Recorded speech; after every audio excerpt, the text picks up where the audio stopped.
Now let's get to actual truth. Truth with a capital T, absolute truth. What is this? Well, it's tricky.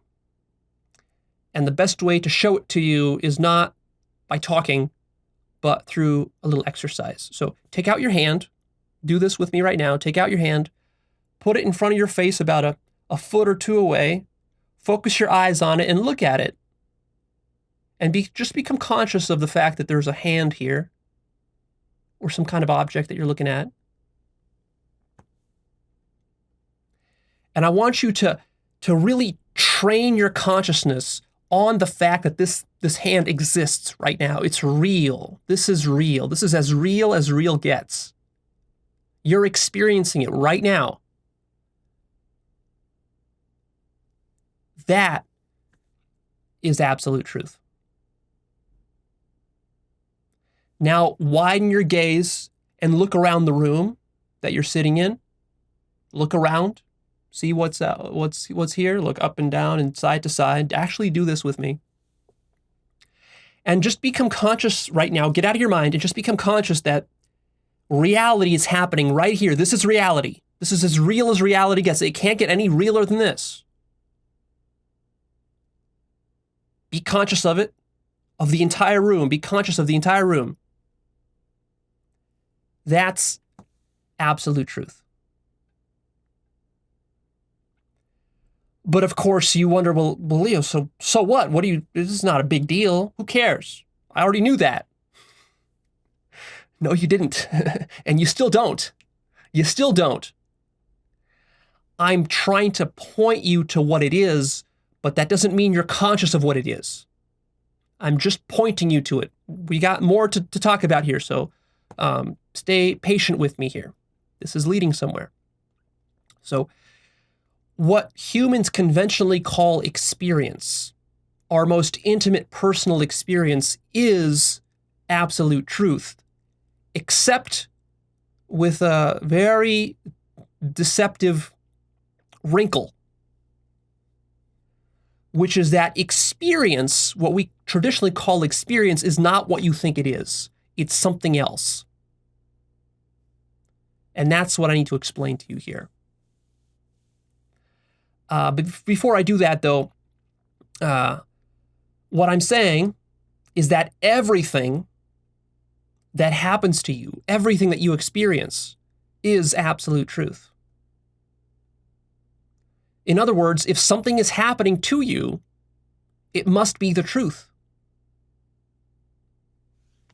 Interesting.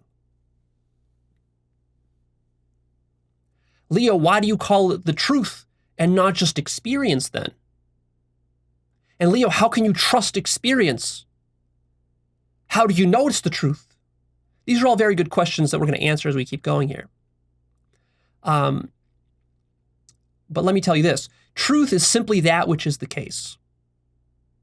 If you want a definition for what truth is, it's that which is the case. Or actually, we could even remove one word from that definition. We could just say, truth is simply that which is. Well, that's removing two words. That which is the case, or that which is. Truth is isness itself. Truth is being. Truth is actuality. Truth is reality. Truth is direct experience. That's what truth is. But the trick is, what is isness? What is being? What is actuality? What is reality? What is direct experience? What is existence? So the question of what is truth is identical to the question of what is any of these other things that I just mentioned.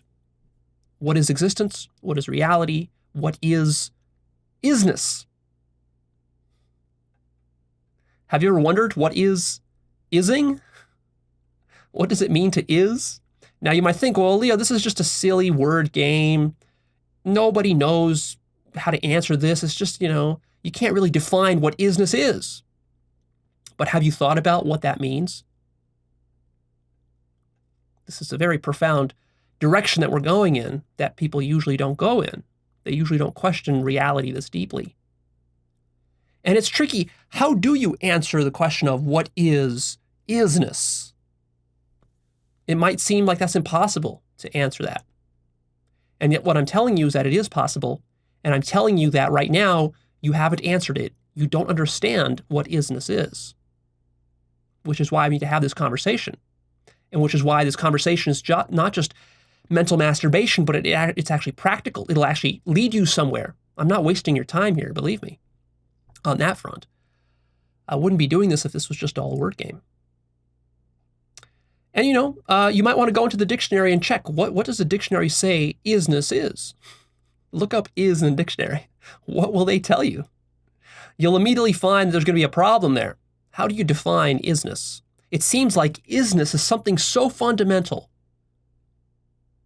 so rock bottom to our experience of life that you can't even define it with words because words just aren't fundamental enough to tell you what isness is, because words themselves are ising.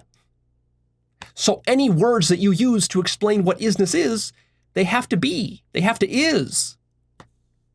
And in fact, do you have experience of anything that isn't ising?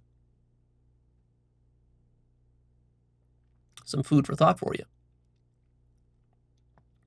Truth is the actual state of reality at all points in space and time. Truth is not your knowledge of reality. Truth is actual reality, of which knowledge is one part. This is where it gets tricky. So I'm not saying that knowledge is separate from truth. I'm saying that there is actual reality. Then there's a second order knowledge of reality, but that's still part of reality because knowledge is within reality, because everything is within reality, because the term reality includes everything. It's one of those tricky terms that expands to include everything that's real. So truth is reality itself. So you see, the problem with using knowledge to get at the truth is that knowledge itself leads to a sort of self-reference problem, because you're trying to use knowledge to get around at itself, but knowledge is part of the thing you're trying to question, so it's like you're trying to use a finger to point back at the finger. You can't do it, though.